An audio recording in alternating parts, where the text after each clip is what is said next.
Welcome our YouTube channel GS with आंसू। दोस्तों 67वीं BPSC PT के लिए स्पर्धा प्रकाशन से सेट चलाया जा रहा है, जिसमें आज सेट नंबर 2 लगाने वाले हैं। इसमें दोस्तों बहुत ही महत्वपूर्ण क्वेश्चन दिए गए हैं। वीडियो स्टार्ट करने से पहले आप लोगों से एक ही रिक्वेस्ट है, प्लीज़ वीडियो को लाइक शेयर कर दीजिए। कंटेंट तैयार करने में दोस्तों 2 से 3 घंटे लग जाते हैं। चलिए दोस्तों शुरू करते हैं। पहला प्रश्न है, बिहार के इतिहास में पहली बार राज्य का आर्थिक सर्वेक्षण किसने प्रस्तुत किया था? तो दोस्तों बिहार के इतिहास में पहली बार राज्य का आर्थिक सर्वेक्षण प्रस्तुत किया गया था सुशील मोदी के द्वारा। बिहार के इतिहास में पहली बार राज्य का आर्थिक सर्वेक्षण तत्कालीन उप मुख्यमंत्री सुशील कुमार मोदी के द्वारा पेश किया गया था, जो वित्त मंत्री भी थे। अगला प्रश्न देखते हैं, निम्नलिखित मुस्लिम शासकों में से किस एक को उसकी धर्मनिरपेक्षता में आस्था के कारण उसकी मुस्लिम प्रजा जगत गुरु कहकर पुकारती थी? तो दोस्तों वह मुस्लिम शासक था इब्राहिम आदिल शाह। बीजापुर के आदिल शाही शासक इब्राहिम आदिल शाह को उसकी धर्मनिरपेक्ष छवि के कारण उसे जगत गुरु की उपाधि दी गई थी। इसे अबला बाबा भी कहा जाता था। अगला प्रश्न देखते हैं, संभाजी के बाद मराठा शासन को निम्नलिखित में से किसने सरल और कारगर बनाया था?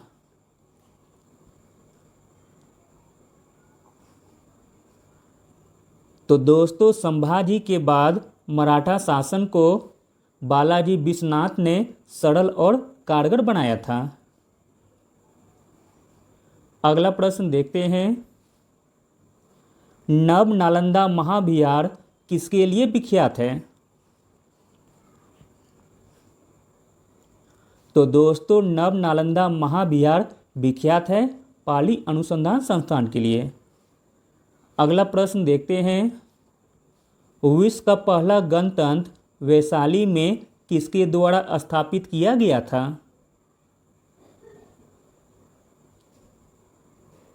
तो दोस्तों विश्व का पहला गणतंत्र वैशाली में स्थापित किया गया था लिच्छवी के द्वारा। अगला प्रश्न देखते हैं, वह कौन जगह थी जहां अखिल भारतीय किसान सभा का पहला अधिवेशन हुआ था?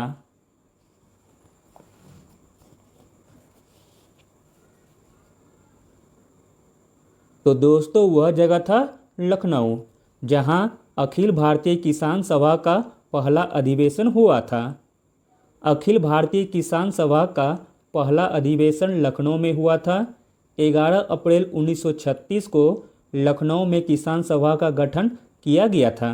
इसके प्रथम सम्मेलन की अध्यक्षता स्वामी सजानंद सरस्वती ने की थी। अगला प्रश्न देखते हैं, बिहार एवं उत्तर प्रदेश राज्यों की संयुक्त परियोजना कौन सी है? तो दोस्तों वह परियोजना का नाम है गंडक परियोजना। बिहार एवं उत्तर प्रदेश राज्यों की संयुक्त परियोजना है गंडक परियोजना। अगला प्रश्न देखते हैं दोस्तों, अध्यक्षीय संबोधन के समय जिस कांग्रेस अध्यक्ष ने हिंदी भाषा के लिए रोमन लिपि लागू करने की वकालत की थी वह कौन थे? तो दोस्तों वह थे सुभाष चंद्र बोस। ऑप्शन डी सही हो जाएगा। कांग्रेस के हरिपुरा अधिवेशन जो फरवरी 1938 में हुआ था, सुभाष चंद्र बोस ने हिंदी भाषा के लिए रोमन लिपि लागू करने की वकालत की थी। अगला प्रश्न देखते हैं, अवध से हुई सहायक संधि के समय अवध का नवाब कौन था? तो दोस्तों अवध से हुई सहायक संधि के समय अवध का नवाब था शहादत खां। अगला प्रश्न देखते हैं, 1935 के भारत सरकार अधिनियम की निम्नलिखित में से कौन सी एक वैशिष्ट युक्ति नहीं है। तो दोस्तों 1935 के भारत सरकार अधिनियम की एक वैशिष्ट युक्ति नहीं है, वह है केंद्र में साथ ही साथ राज्यों में द्वैध शासन, जो कि दोस्तों 1935 के भारत सरकार अधिनियम की एक वैशिष्ट युक्ति नहीं है। प्रांतों में द्वैध शासन की स्थापना भारत सरकार अधिनियम 1919 के तहत किया गया। 1935 के भारत सरकार अधिनियम में प्रांतों में द्वैध शासन को समाप्त कर केंद्र में लागू कर दिया गया। अगला प्रश्न देखते हैं, 1943 में आज़ाद हिंद फौज अस्तित्व में आई थी।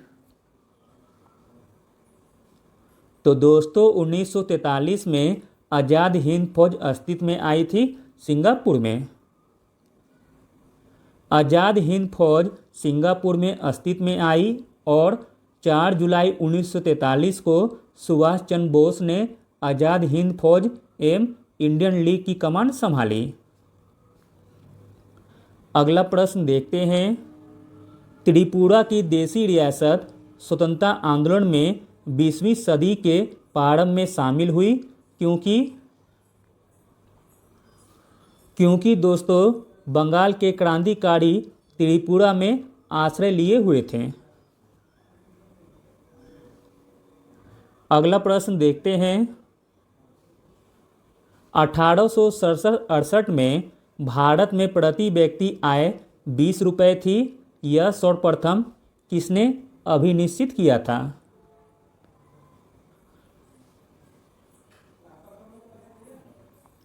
तो दोस्तों 1867-68 में भारत में प्रति व्यक्ति आय 20 रुपये थी। यह सर्वप्रथम अभिनिश्चित किया था दादा भाई नौरोजी ने। अगला प्रश्न देखते हैं, ब्रिटिश भारतीय राज का अंतिम विस्तार हुआ था।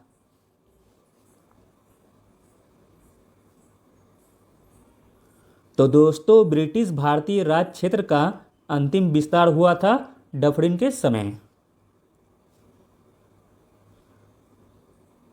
अगला प्रश्न देखते हैं, भारत के विभाजन के विकल्प के रूप में गांधी जी ने माउंटबेटन को सुझाया था कि वे। तो दोस्तों भारत के विभाजन के विकल्प के रूप में गांधी जी ने माउंटबेटन को सुझाया था कि वे जिन्ना को सरकार बनाने के लिए आमंत्रित करें।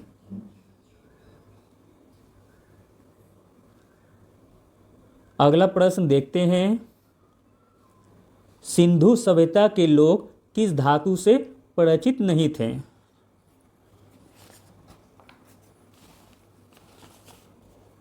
तो दोस्तों सिंधु सभ्यता के लोग परिचित नहीं थे लोहा से। अगला प्रश्न देखते हैं, भारत के विभाजन का बाल्कन प्लान किसका उपज था।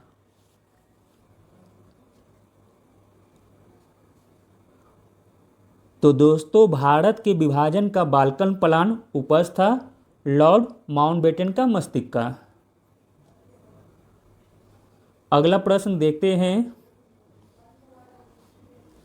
1942 के आंदोलन में डॉक्टर राजेंद्र प्रसाद को किस जेल में कैद रखा गया था।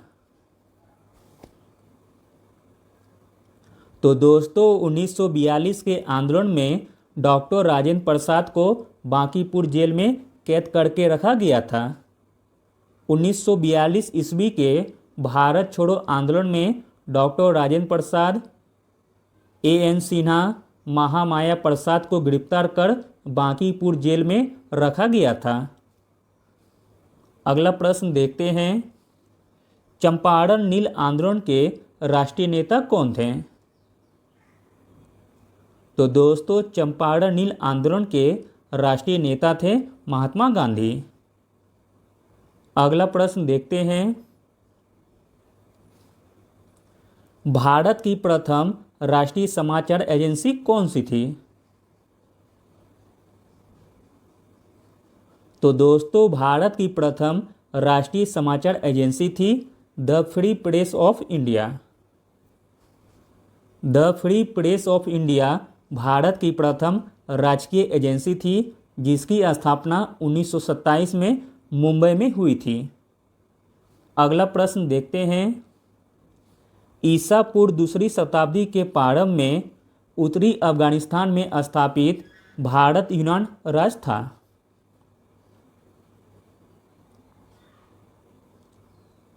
तो दोस्तों ईसा पूर्व दूसरी शताब्दी के प्रारंभ में उत्तरी अफगानिस्तान में स्थापित भारत यूनान राज्य था बैक्टीरिया का। ऑप्शन ए सही हो जाएगा। हिंदू कुश पर्वत व आक्सास के मध्य में स्थित बैक्टीरिया अत्यंत ही उपजाऊ प्रदेश था। डेमेट्रियस ने 183 ईसा पूर्व में इस क्षेत्र में हिंद यूनानी सत्ता स्थापित की थी। अगला प्रश्न देखते हैं। जगदीशपुर के किस व्यक्ति ने 1857 ईस्वी के विप्लव में क्रांतिकारियों का नेतृत्व किया था?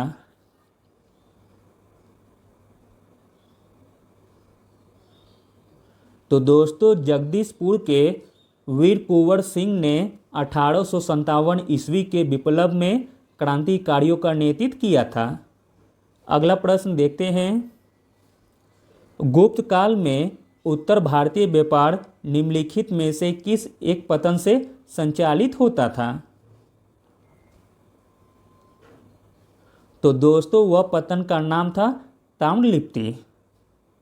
गुप्त काल में उत्तर भारतीय व्यापार ताम्रलिप्ति पतन से संचालित होता था। अगला प्रश्न देखते हैं। किस पुस्तक को हिंदी साहित्य का प्रथम महाकाव्य माना जाता है?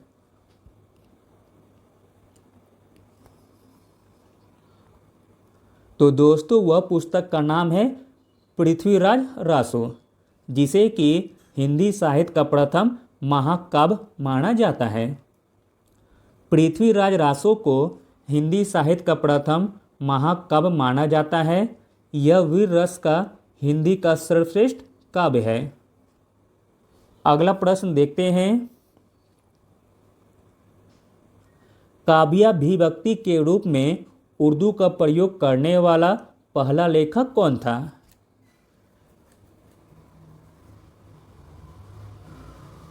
तो दोस्तों काव्याभिव्यक्ति के रूप में उर्दू का प्रयोग करने वाला पहला लेखक था अमीर खुसरो। अगला प्रश्न देखते हैं। निम्नलिखित युग्मों में से कौन सा एक सही सुमेलित नहीं है, आपको बताना है।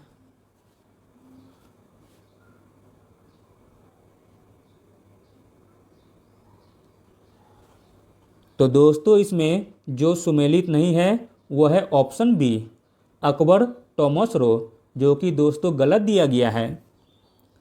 टॉमस रो दोस्तों जहांगीर के दरबार में आया था, न कि अकबर के दरबार में। बाकी सभी दोस्तों सही दिए गए हैं। विलियम हॉकिंस जहांगीर के समय आया था। ट्रेवनियर शाहजहां के शासनकाल में। मनुची औरंगजेब में। अगला प्रश्न देखते हैं। बिहार किस या किन धर्मों का तीर्थ है?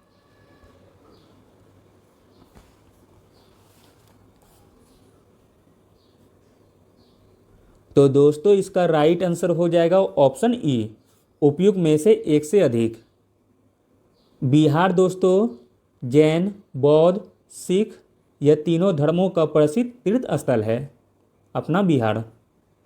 अगला प्रश्न देखते हैं।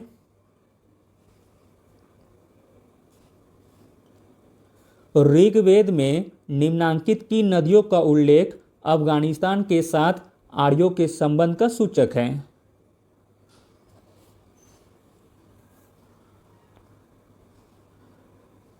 तो दोस्तों वह नदी है कुभा या क्रुमु।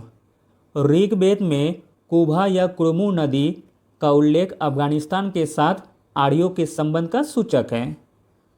अगला प्रश्न देखते हैं। यानडुबू की संधि किसके मध्य हुई थी?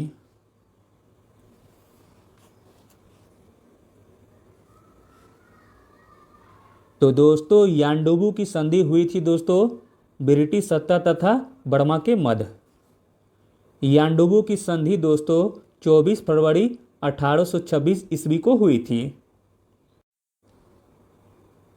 अगला प्रश्न देखते हैं, संस्कृत में लिखा सबसे प्राचीन लंबा लेख किस शासक का है?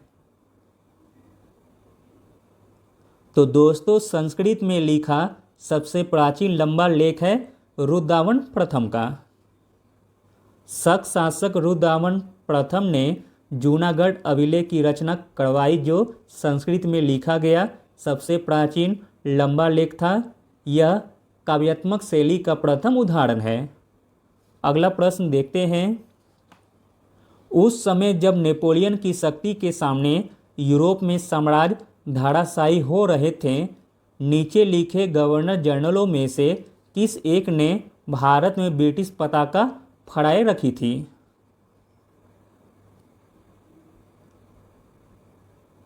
तो दोस्तों वह गवर्नर जनरल थे लॉर्ड वेलेस्ली।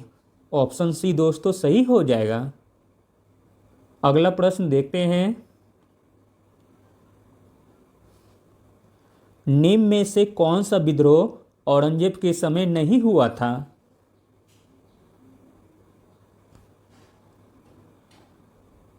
तो दोस्तों वह विद्रोह है उज़्बेकों का।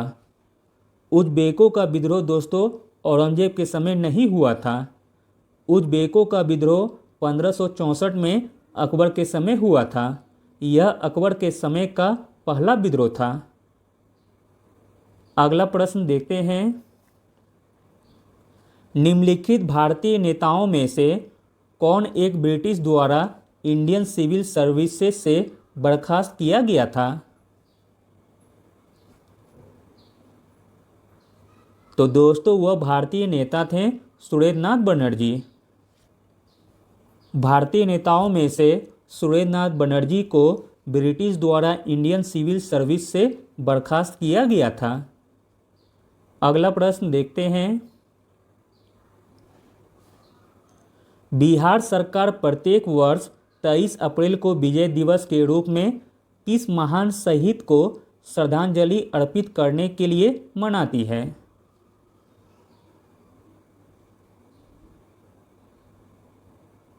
तो दोस्तों बिहार सरकार प्रत्येक वर्ष 23 अप्रैल को विजय दिवस के रूप में महान शहीद कुंवर सिंह को श्रद्धांजलि देने के लिए अर्पित करने के लिए मनाती है। 23 अप्रैल 1857 को कुंवर सिंह ने अपने युद्ध कौशल से शाहाबाद को अंग्रेजों से मुक्त कराया था। अगला प्रश्न देखते हैं दोस्तों, अफगानिस्तान के प्रति एक जोश भरी अग्र यानी कि फॉरवर्ड नीति का अनुसरण करने वाला गवर्नर जनरल कौन था? तो दोस्तों वह गवर्नर जनरल का नाम था लॉर्ड लिटन। अफगानिस्तान के प्रति एक जोश भरी अग्र का अनुसरण करने वाला गवर्नर जनरल था लॉर्ड लिटन। अफगानिस्तान के संबंध में सर जॉन लॉरेंस ने हस्तक्षेप की नीति अपनाई, जिसे उलटकर लॉर्ड लिटन ने अग्रगामी नीति में परिवर्तित कर दिया, जिसके कारण द्वितीय आंग्ल अफगान युद्ध हुआ। इस युद्ध में अंग्रेजी सेना बुरी तरह असफल रही।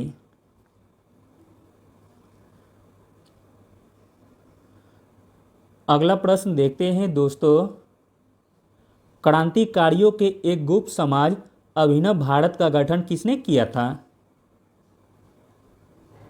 तो दोस्तों अभिनव भारत का गठन किया गया था बी.डी. सावरकर के द्वारा।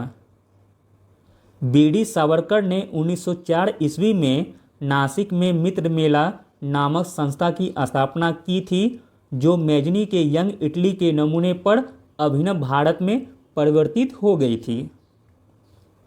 अगला प्रश्न देखते हैं, बिहार के किस प्रसिद्ध व्यक्ति को अजातशत्रु कहा जाता है?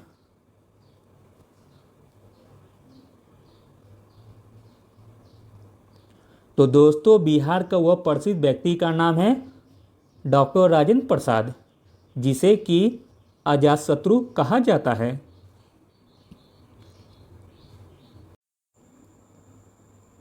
अगला प्रश्न देखते हैं दोस्तों, सूची 1 को सूची 2 के साथ सुमेलित करना है। एक तरफ दिया गया दोस्तों व्यक्ति का नाम और एक तरफ दिया गया दोस्तों जर्नल का नाम। तो दोस्तों इसका राइट आंसर हो जाएगा ऑप्शन ए का मिलान हो जाएगा दोस्तों 2 से। श्यामाजी कृष्ण वर्मा इंडियन सोशलिस्ट पत्रिका निकालते थे। और बी का मिलान हो जाएगा दोस्तों 3 से, मैडम भिकाजी कामा का द तलवार से। और दोस्तों सी का मिलान हो जाएगा 4 से, एनी बेसेंट का कॉमनवेल्थ पत्रिका से। और डी का मिलान हो जाएगा दोस्तों 1 से, अरविंद घोष का वंदे मातरम से। अगला प्रश्न देखते हैं, भारत में ब्रिटेन के सभी संवैधानिक प्रयोगों में से सबसे कम समय तक चला था।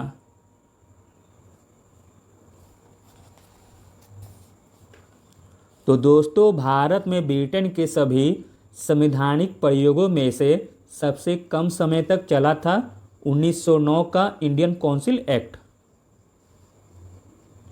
भारत में ब्रिटेन के सभी संवैधानिक प्रयोगों में से सबसे कम समय 1909 का इंडियन काउंसिल एक्ट चला।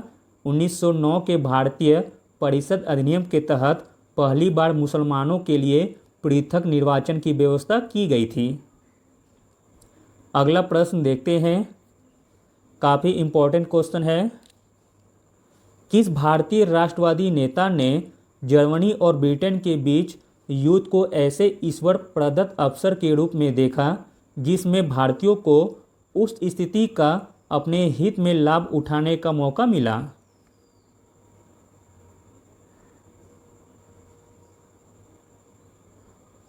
तो दोस्तों वह भारतीय राष्ट्रवादी नेता थे सुभाष चंद्र बोस। सुभाष चंद्र बोस ने जर्मनी और ब्रिटेन के बीच युद्ध को ऐसे ईश्वर प्रदत्त अवसर के रूप में देखा जिसमें भारतीयों को उस स्थिति का अपने हित में लाभ उठाने का मौका मिला। अगला प्रश्न देखते हैं, भारत में निम्न नदियों में से कौन सा सबसे बड़ा नदी बेसिन है?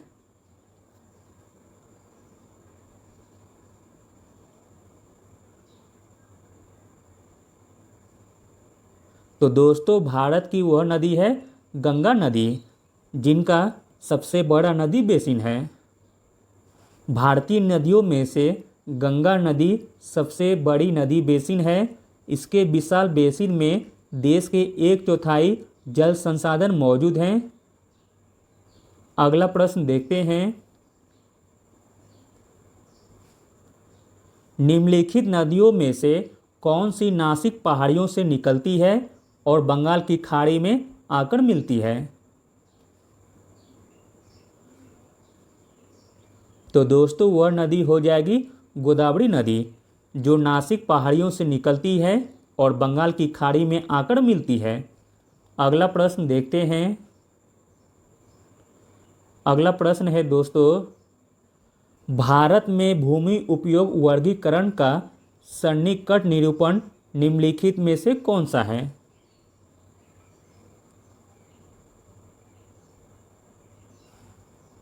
तो दोस्तों भारत में भूमि उपयोग वर्गीकरण का सन्निकट निरूपण है नेट बुआई का 47%, वन 33% तथा अनुच्छेद 30%।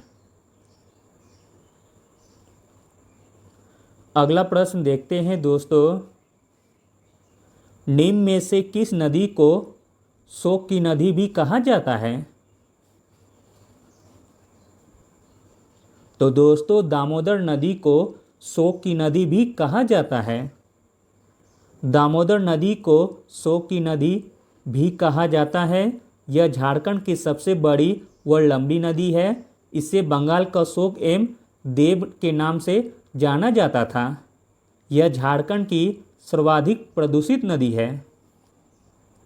अगला प्रश्न देखते हैं दोस्तों, भारत में निम्नलिखित में से किस प्रकार का वन सर्वाधिक वृहत क्षेत्र में पाया जाता है?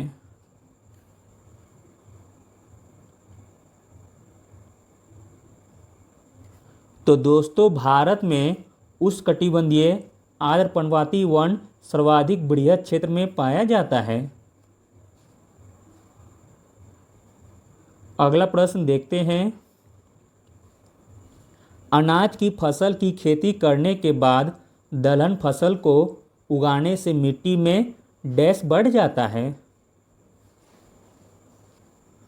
तो दोस्तों अनाज की फसल की खेती करने के बाद दलहन फसल को उगाने से मिट्टी में नाइट्रेट बढ़ जाता है। अगला प्रश्न देखते हैं। मोस्ट इम्पॉर्टेंट क्वेश्चन है, हिमाचल प्रदेश से होकर बहने वाली नदियां कौन सी हैं?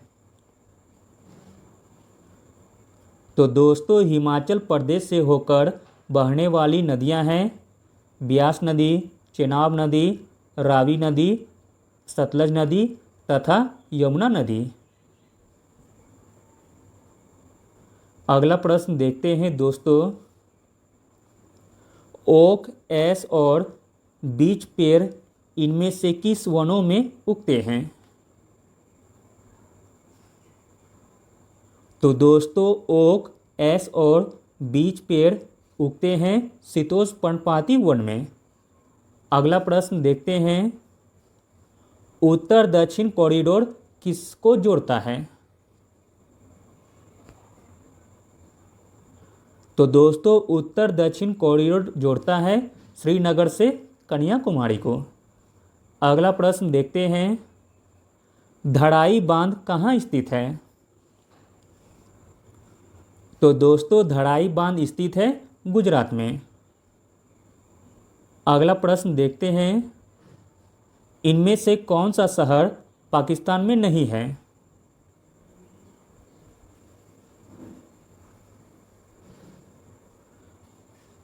तो दोस्तों पाकिस्तान में नहीं है वह शहर है मस्कट, जबकि कराची, लाहौर, इस्लामाबाद यह तीनों शहर पाकिस्तान में स्थित है।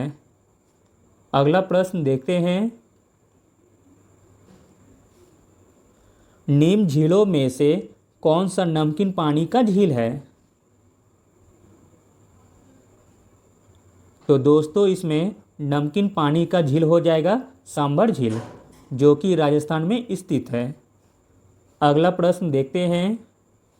निम्न में से कौन सा राज्य चक्रवाती तूफान के लिए अधिक संवेदनशील है और ऐसे आपदाओं का प्रबंधन करने के लिए अधिक तैयारियों की आवश्यकता है? तो दोस्तों वह राज्य है उड़ीसा, जहाँ की सर्वाधिक मात्रा में चक्रवाती तूफान आते हैं और ऐसे आपदाओं का प्रबंधन करने के लिए अधिक तैयारियों की आवश्यकता पड़ती है।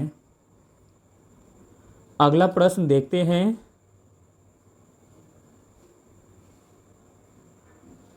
डैश तीन तरफ से पानी से घिरा हुआ एक भूभाग है। तो दोस्तों प्रायद्वीप तीन तरफ से पानी से घिरा हुआ एक भूभाग है। प्रायद्वीप तीन तरफ से पानी से घिरा हुआ एक भूभाग है। अरब प्रायद्वीप विश्व का सबसे बड़ा प्रायद्वीप है। अगला प्रश्न देखते हैं। लक्काद्वीप, मिनिकॉय और अमनदीवी द्वीपों का नया नाम क्या है? तो दोस्तों लक्काद्वीप, मिनिकॉय और अमनदीवी द्वीपों का नया नाम है लक्षद्वीप।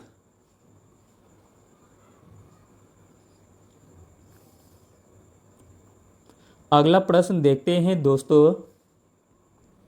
सेतु समुद्रम परियोजना जिन्हें जोड़ती है वे हैं। तो दोस्तों सेती समुद्रम परियोजना जोड़ती है मन्नार की खाड़ी और पाक की खाड़ी को। अगला प्रश्न देखते हैं। निम्नलिखित में से किस देश में महान विक्टोरिया रेगिस्तान स्थित है?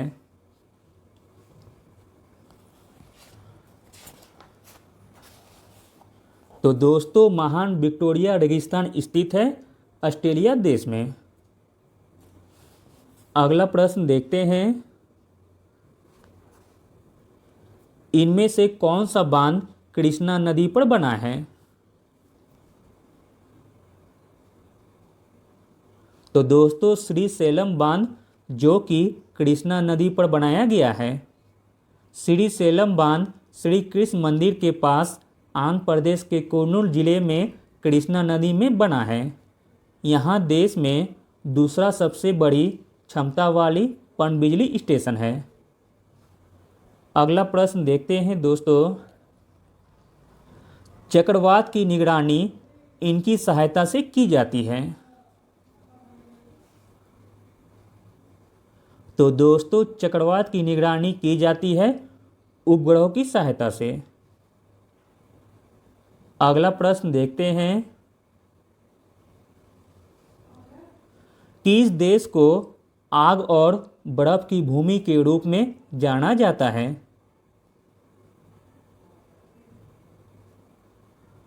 तो दोस्तों वह देश है आइसलैंड, जिसको आग और बर्फ की भूमि के रूप में जाना जाता है।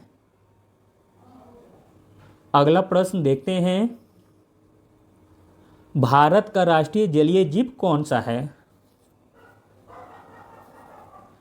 तो दोस्तों भारत का राष्ट्रीय जलीय जीव है गंगेटिक डॉल्फिन। अगला प्रश्न देखते हैं, निम्नलिखित में से कौन भारत का एक टाइगर रिजर्व नहीं है?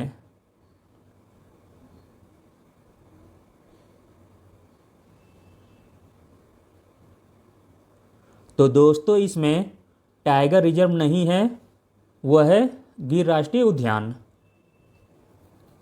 गिर राष्ट्रीय उद्यान भारत का एक टाइगर रिजर्व नहीं है। यह जंगल शेरों के लिए मशहूर है। इसके अतिरिक्त इस वन अभयारण्य में अधिसंख्य मात्रा में पुष्प और जीव जंतुओं की प्रजातियां हैं। यह गुजरात राज्य में लगभग 1424 वर्ग किलोमीटर में फैला हुआ है। अगला प्रश्न देखते हैं दोस्तों,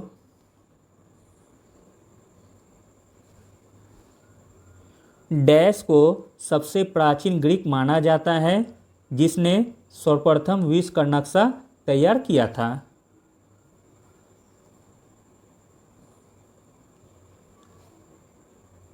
तो दोस्तों अनेक्जिमेंडर को सबसे प्राचीन ग्रीक माना जाता है जिसने सर्वप्रथम विश्व का नक्शा तैयार किया था। अगला प्रश्न देखते हैं, सीरस, सीरोक्यूमुलस, आल्टोमिकुलस तथा आल्टोस्टेटस यह डैश के प्रकार हैं। तो दोस्तों यह प्रकार हैं बादल के।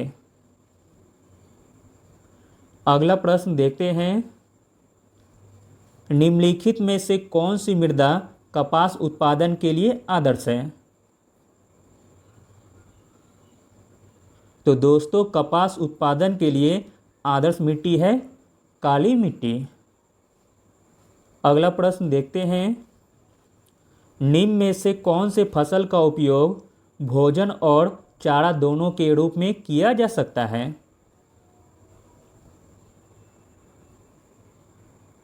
तो दोस्तों वह फसल है मक्का। मक्का फसल का उपयोग भोजन और चारा दोनों के रूप में किया जा सकता है। अगला प्रश्न देखते हैं, वुलर झील किस राज्य में स्थित है? आसान सा प्रश्न है। तो दोस्तों वुलर झील स्थित है जम्मू और कश्मीर में। वुलर झील जम्मू और कश्मीर राज्य में स्थित है। भारत में सबसे बड़े मीठे पानी की झील वुलर झील है। इसका क्षेत्रफल 160 वर्ग किलोमीटर है। तुलबुल परियोजना इसी पर स्थित है। अगला प्रश्न देखते हैं, ग्रेट हिमालयन नेशनल पार्क कहाँ स्थित है? तो दोस्तों ग्रेट हिमालयन नेशनल पार्क स्थित है हिमाचल प्रदेश में। अगला प्रश्न देखते हैं दोस्तों,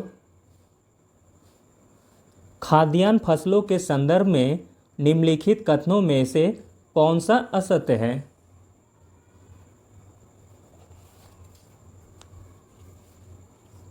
तो दोस्तों खाद्यान्न फसलों के संदर्भ में गलत कथन हो जाएगा ऑप्शन ए। बाजरा वर्षों पोषित एक रबी फसल है, जो कि दोस्तों गलत दिया गया है। बाजरा वर्षों पोषित खरीफ की फसल है, न कि रबी की फसल। बाकी सभी कथन दोस्तों सही दिए गए हैं। ज्वार रबी और खरीफ दोनों का ही फसल है। ओस, अमन और बोरो चावल की फसलें हैं। तरबूज, खरबूजा, खीरा, सब्जियां आदि जायद फसलों के अंतर्गत शामिल हैं। अगला प्रश्न देखते हैं। केरल उच्च गुणवत्ता के डैश का उत्पादन करने के लिए प्रसिद्ध है। तो दोस्तों केरल उच्च गुणवत्ता के लिए नारियल का उत्पादन करने के लिए प्रसिद्ध है। केरल में नारियल का उत्पादन दक्षिणी पश्चिमी भाग में होता है। अगला प्रश्न देखते हैं। मोस्ट इम्पॉर्टेंट क्वेश्चन है दोस्तों, निम्नलिखित में से कौन सा भारतीय संविधान के तहत 100वां संशोधन है।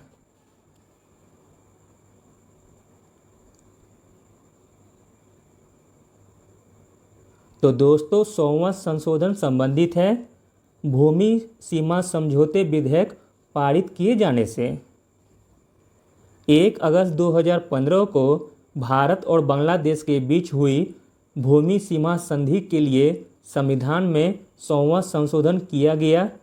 इसके तहत दोनों देशों ने आपसी सहमति से कुछ भूभागों का आदान प्रदान किया। अगला प्रश्न देखते हैं। निम्न विधेयकों में से किस एक का भारतीय संसद के दोनों सदनों द्वारा अलग अलग विशेष बहुमत से पारित होना आवश्यक है।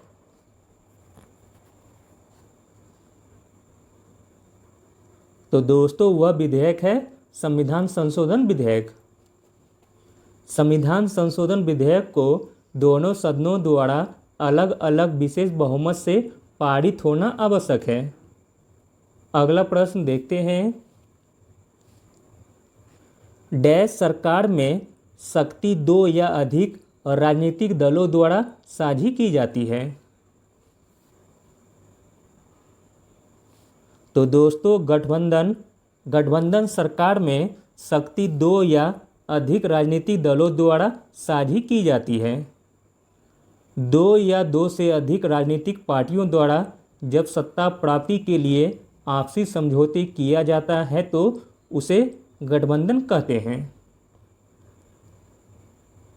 अगला प्रश्न देखते हैं। निम्नलिखित में से कौन सा एक कथन भारत के संविधान की 4वीं अनुसूची का सही वर्णन करता है।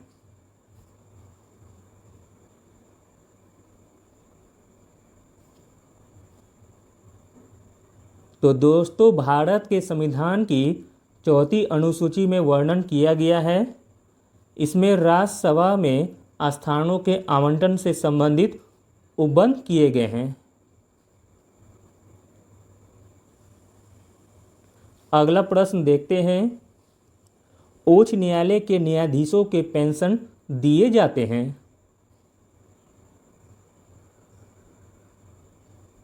तो दोस्तों उच्च न्यायालय के न्यायाधीशों के पेंशन दिए जाते हैं भारत की समेकित निधि से। अगला प्रश्न देखते हैं। भारतीय संसद किस रीति से प्रशासन पर नियंत्रण करती है। तो दोस्तों भारतीय संसद प्रशासन पर नियंत्रण करती है प्रशासकों से आवधिक प्रतिवेदन भेजवाकर। अगला प्रश्न देखते हैं। निम्नलिखित क्षेत्रों में से किस एक में राज्य सरकार का स्थानीय इकाइयों का नियंत्रण नहीं होता है।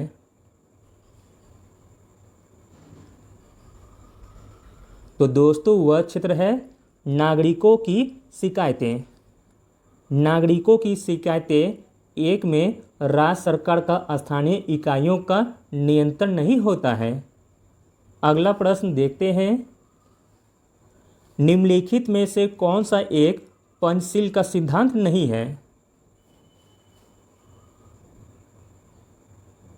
तो दोस्तों पंचशील का सिद्धांत नहीं है, वह है गुटनिरपेक्षता।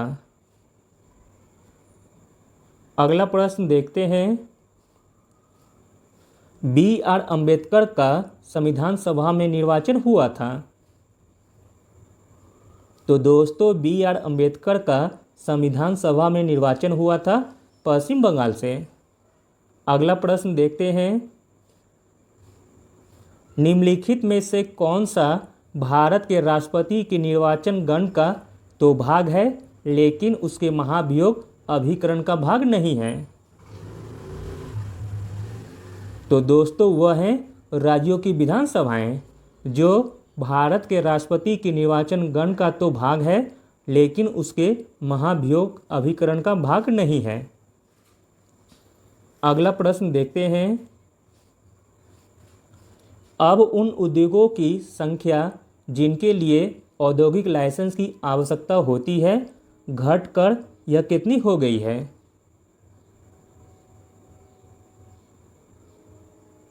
तो दोस्तों यह घटकर हो गई है 5। अगला प्रश्न देखते हैं। सूक्ष्म अर्थशास्त्र इनके साथ सरोकार नहीं रखता है। तो दोस्तों सूक्ष्म अर्थशास्त्र सरोकार नहीं रखता है सकल घरेलू उत्पाद से। अगला प्रश्न देखते हैं। विश्व व्यापार संगठन ने 1996 के मंत्री सम्मेलन में हुए प्रमुख अनुबंधों में से एक किससे संबंधित है? तो दोस्तों यह संबंधित है सूचना प्रौद्योगिकी में वाणिज्य से।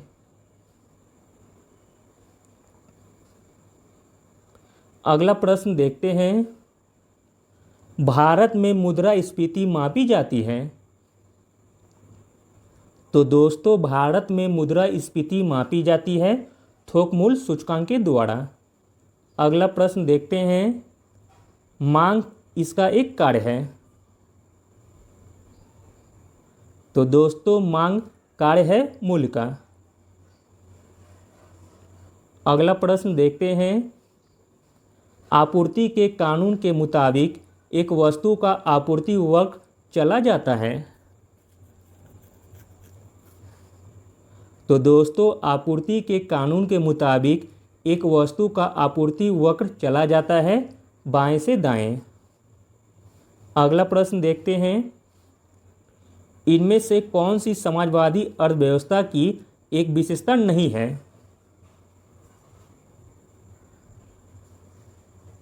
तो दोस्तों समाजवादी अर्थव्यवस्था की एक विशेषता नहीं है, वह है मूल बाजार द्वारा निर्धारित होते हैं। अगला प्रश्न देखते हैं। खनिज संसाधनों की उपलब्धता सुनिश्चित करता है। तो दोस्तों खनिज संसाधनों की उपलब्धता सुनिश्चित करता है देश की ताकत को। अगला प्रश्न देखते हैं। किसे अर्थशास्त्र का जनक कहा जाता है? तो दोस्तों अर्थशास्त्र का जनक कहा जाता है एडम स्मिथ को। अगला प्रश्न देखते हैं। 8वीं पंचवर्षीय योजना पूर्ववर्ती योजनाओं से भिन्न है। विशेष महत्वपूर्ण अंतर यह है कि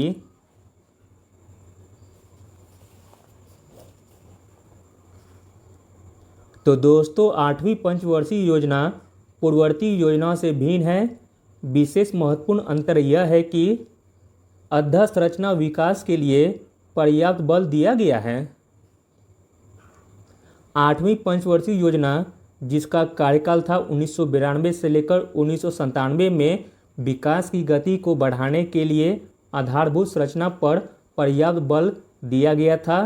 आधारभूत संरचना के अंतर्गत परिवहन, संचार, ऊर्जा, सिंचाई, अस्पताल, जल आदि आते हैं। अगला प्रश्न देखते हैं। निम्नलिखित में से किसकी उपस्थिति के कारण दूध में मिठास आ जाती है? तो दोस्तों दूध में मिठास आती है लैक्टोज की उपस्थिति के कारण। अगला प्रश्न देखते हैं, 2000 सेल्सियस ताप नापने हेतु थर्मामीटर जो उपयुक्त है वह कौन सा है? तो दोस्तों वह थर्मामीटर है सकल रेडिएशन थर्मामीटर। 2000 डिग्री सेल्सियस ताप नापने हेतु जो थर्मामीटर उपयुक्त है वह है सकल रेडिएशन थर्मामीटर। अगला प्रश्न देखते हैं, रेफ्रिजरेटर में खाद्य पदार्थ ताज़ा रखने हेतु सुरक्षित तापमान कितना है? तो दोस्तों रेफ्रिजरेटर में खाद्य पदार्थ ताज़ा रखने हेतु सुरक्षित तापमान है 4 डिग्री सेल्सियस। अगला प्रश्न देखते हैं, संगणकों के आईसी चिप्स प्राय बने होते हैं। तो दोस्तों आईसी चिप्स बने होते हैं सिलिकॉन के। अगला प्रश्न देखते हैं, जार्विक सात क्या है? तो दोस्तों जार्विक सात है कृत्रिम हृदय।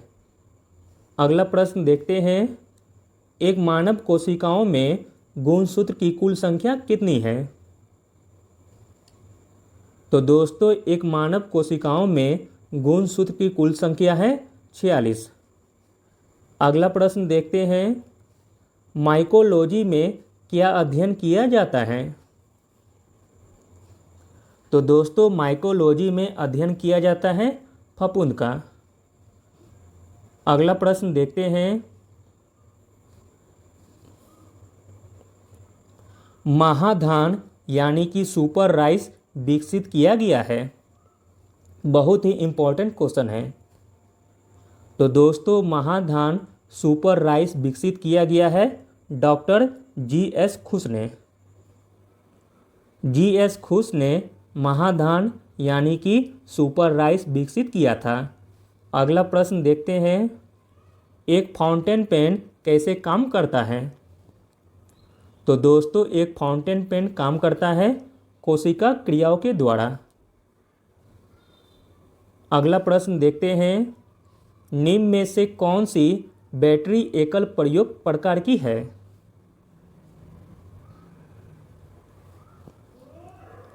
तो दोस्तों वह बैटरी है जिंक कार्बन प्रकार की। एकल प्रयोग प्रकार की बैटरी जिंक कार्बन है। जिंक कार्बन वह बैटरी है जो जिंक और मैग्नीज डाइऑक्साइड के बीच विद्युत रासायनिक प्रतिक्रियाओं से लगभग 1.5 वोल्ट प्रत्यक्ष विद्युत प्रभावित करती है। अगला प्रश्न देखते हैं, विश्व का सबसे तेज कंप्यूटर कौन सा है? तो दोस्तों विश्व का सबसे तेज कंप्यूटर है परम 10,000। अगला प्रश्न देखते हैं, किसी पिंड का भार। तो दोस्तों किसी पिंड का भार ध्रुव पर सर्वाधिक होता है और विषुवत पर न्यूनतम। अगला प्रश्न देखते हैं, प्रत्यावर्ती धारा को दिश धारा में परिवर्तित करने वाली युक्ति को कहते हैं।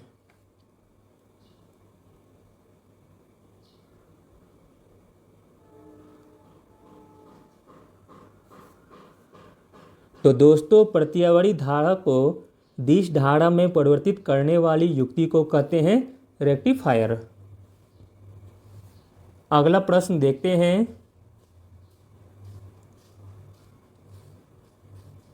केपलर के अनुसार ग्रहीय गति का मार्ग क्या होना चाहिए? तो दोस्तों केपलर के अनुसार ग्रहीय गति का मार्ग होना चाहिए दीर्घवृत्ताकार। अगला प्रश्न देखते हैं, सूर्य की ऊर्जा उत्पन्न होती है। तो दोस्तों सूर्य की ऊर्जा उत्पन्न होती है नाभिकीय संलयन के द्वारा। अगला प्रश्न देखते हैं, निम्नलिखित तिथियों में से किसमें दोपहर को आपकी छाया सबसे छोटी होती है?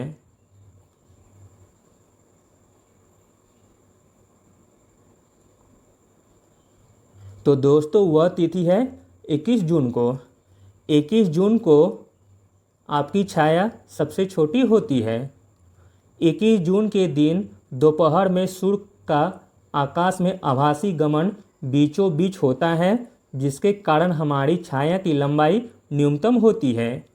इस दिन का सूर्य का प्रकाश उत्तरी गोलार्ध में अधिक व दक्षिणी गोलार्ध में कम पड़ता है, जिस कारण उत्तरी गोलार्ध में गर्मी होती है जबकि दक्षिणी गोलार्ध में सर्दी होती है। अगला प्रश्न देखते हैं दोस्तों, निम्न तापी इंजनों का अनुप्रयोग किया जाता है। तो दोस्तों निम्न तापी इंजनों का अनुप्रयोग किया जाता है रॉकेट में। अगला प्रश्न देखते हैं दोस्तों, निम्न में से कौन सी परिस्थिति बेहतर मरीचिका की रचना की ओर अगुवाई करता है।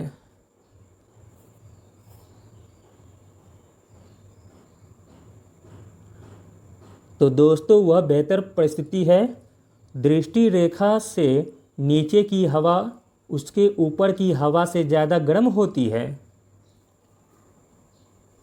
अगला प्रश्न देखते हैं,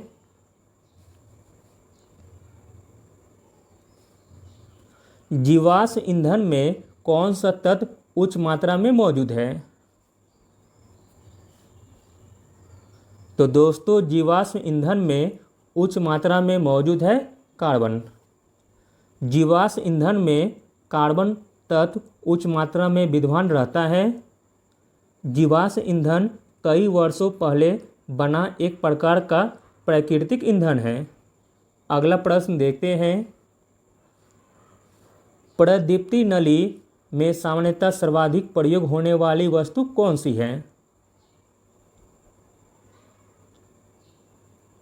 तो दोस्तों प्रतिदीप्ति नली में सामान्यतः सर्वाधिक प्रयोग होने वाली वस्तु है पारा का वाष्प तथा आर्गन। अगला प्रश्न देखते हैं, निम्न में से कौन सा शॉर्ट सर्किट के दौरान घटित नहीं होता है।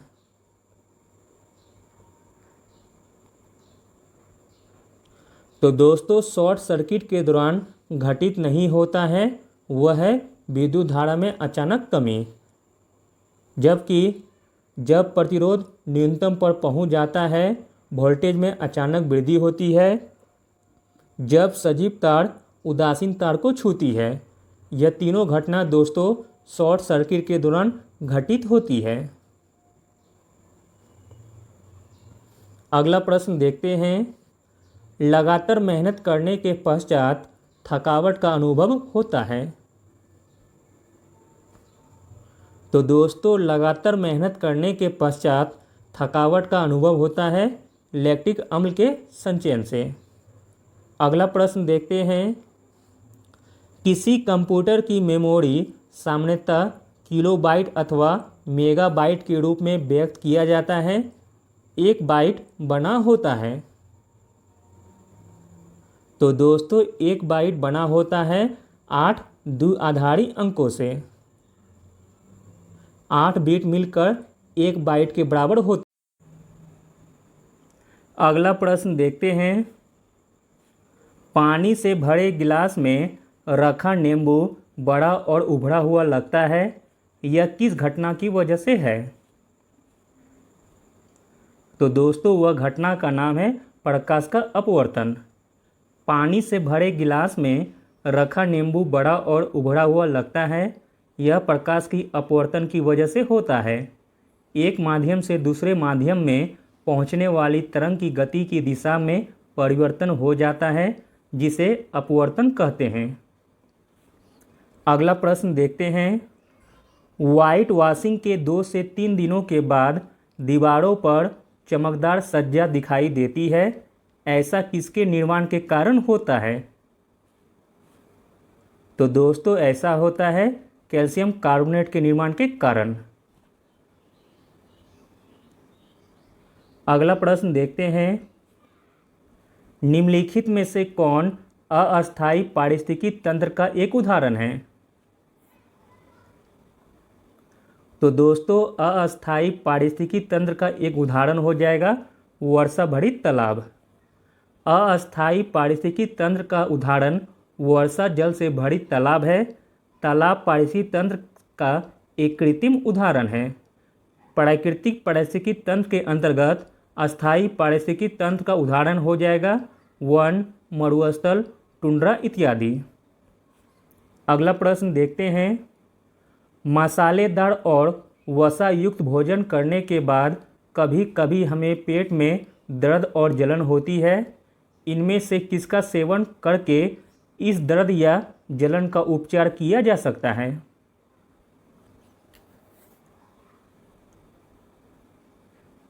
तो दोस्तों एंटासिड सेवन करके इस दर्द या जलन का उपचार किया जा सकता है। मसालेदार और वसा युक्त भोजन करने से एसिडिटी हो जाता है, जिसके कारण हमारे पेट में दर्द और जलन होती है। इससे निजात पाने के लिए एंटासिड का उपयोग किया जाता है। अगला प्रश्न देखते हैं दोस्तों। निम्न में से किसके लिए सिर्फ केशिकत ही एकमात्र कारण नहीं है?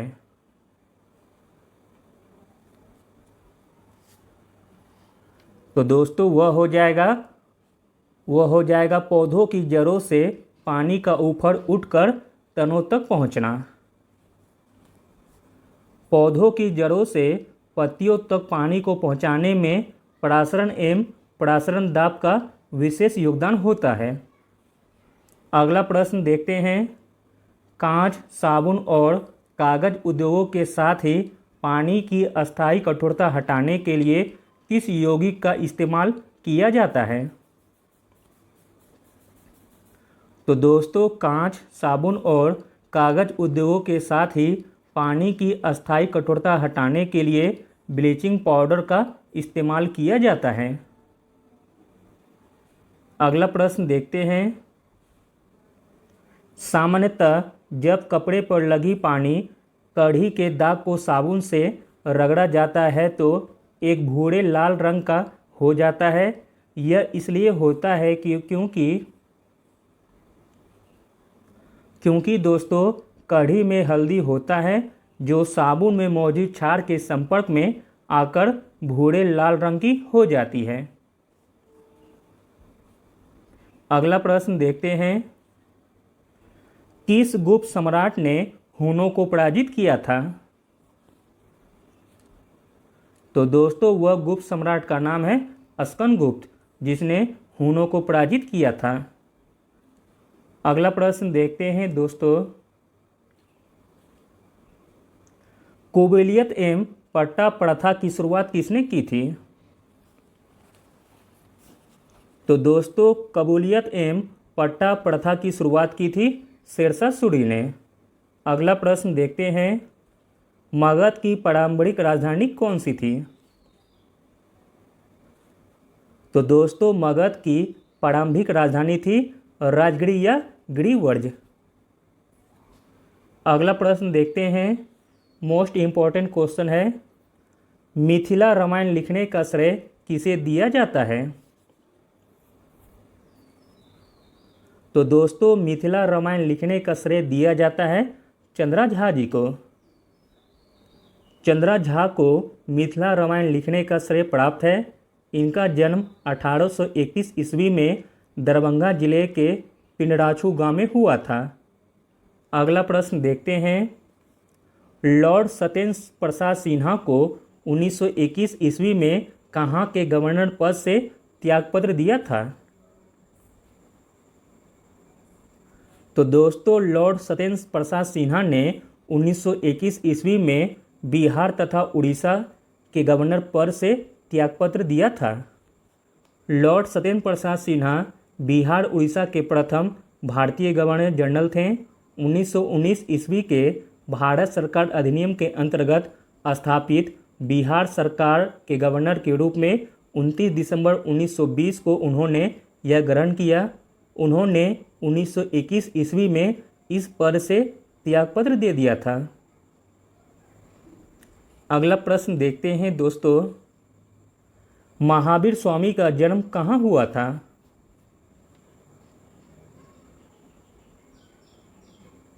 तो दोस्तों महावीर स्वामी का जन्म हुआ था कुंडगड़म वैशाली में। अगला प्रश्न देखते हैं, ककोलत जलप्रपात कहाँ है? तो दोस्तों ककोलत जलप्रपात स्थित है नवादा जिले में। अगला प्रश्न देखते हैं, निम्नलिखित में से कौन सा शहर राष्ट्रीय राजमार्ग 2 पर स्थित नहीं है?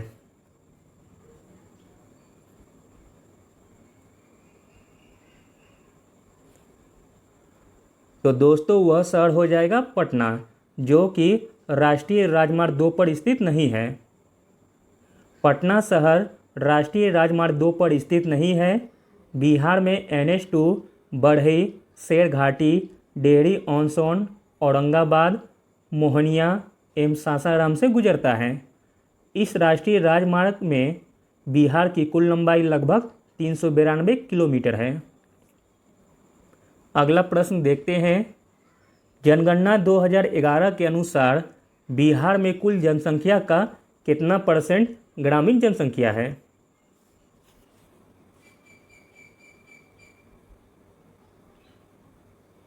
तो दोस्तों जनगणना 2011 के अनुसार बिहार में कुल जनसंख्या का 88.7% ग्रामीण जनसंख्या है। जबकि नगरीय जनसंख्या पूछेगा तो दोस्तों आंसर होगा 11.29%। अगला प्रश्न देखते हैं, बिहार में यद्यपि जमींदारी सांविधिक रूप से 1952 में हटा दी गई थी, तथापि भूमि नियंत्रण का सामाजिक आधार निम्नलिखित के हाथों पर रह गया था।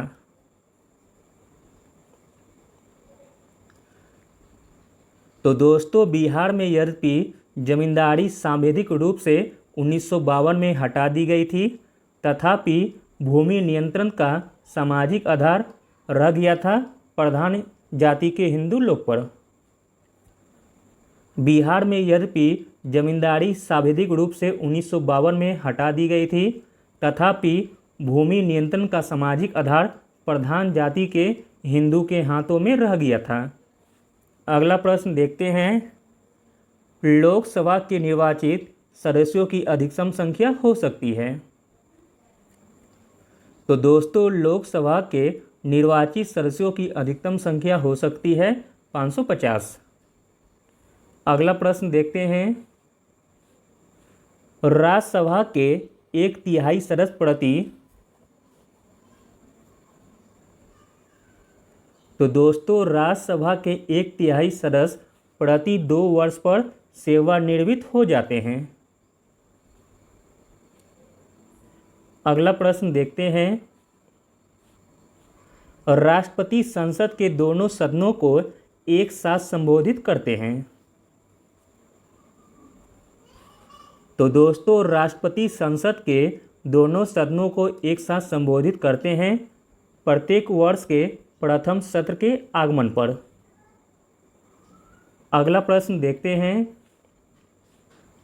भारत की सरकार संघीय प्रणाली की है क्योंकि।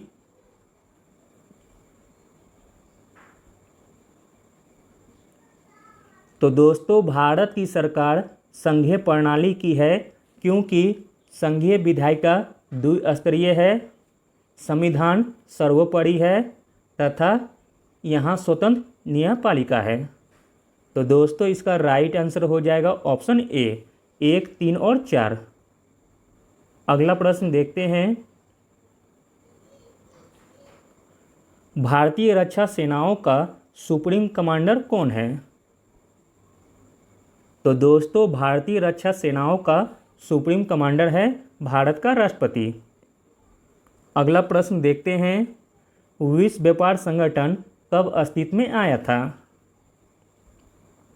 तो दोस्तों विश्व व्यापार संगठन अस्तित्व में आया था 1 जनवरी 1995 को। अगला प्रश्न देखते हैं, इंडिया गेट का मूल नाम क्या था? तो दोस्तों इंडिया गेट का मूल नाम था अखिल भारतीय युद्ध स्मारक। इंडिया गेट का मूल नाम था दोस्तों अखिल भारतीय युद्ध स्मारक। अगला प्रश्न देखते हैं, निम्न में से कौन जीवाणु द्वारा होने वाला रोग है? तो दोस्तों इसमें जीवाणु वाला रोग हो जाएगा निमोनिया। अगला प्रश्न देखते हैं, 1983 में अकादमी पुरस्कार जीतने वाले पहले भारतीय कौन थे? तो दोस्तों 1983 में अकादमी पुरस्कार जीतने वाले पहले भारतीय थे भानु अथैया। 1983 में अकादमी पुरस्कार जीतने वाली पहली भारतीय महिला भानु अथैया है। इन्हें गांधी फिल्म के ड्रेस डिजाइनर के लिए यह पुरस्कार दी गई थी। अगला प्रश्न देखते हैं, किस वर्ष नोबेल पुरस्कार से पहली बार सम्मानित किया गया था? तो दोस्तों 1901 में नोबेल पुरस्कार से पहली बार सम्मानित किया गया था। नोबेल पुरस्कार की शुरुआत दोस्तों 1901 में स्वीडन के वैज्ञानिक अल्फ्रेड बर्नहार्ड नोबेल ने की थी। नोबेल फाउंडेशन की स्थापना 29 जून 1900 को हुई थी। दोस्तों आगे 10 प्रश्न मैथ के दिए गए हैं, जिन्हें भी बनाना हो तो वह वीडियो पॉज करके बना सकते हैं। मैं सभी का आंसर बता देता हूँ। 141 का आंसर हो जाएगा दोस्तों ऑप्शन बी। 142 का आंसर होगा दोस्तों ऑप्शन डी।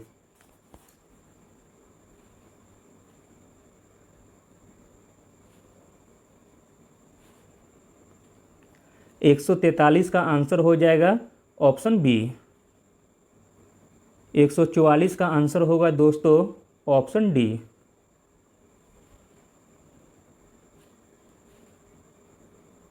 145 का आंसर हो जाएगा ऑप्शन बी। 146 का आंसर होगा दोस्तों ऑप्शन ए। 147 का आंसर होगा ऑप्शन ए।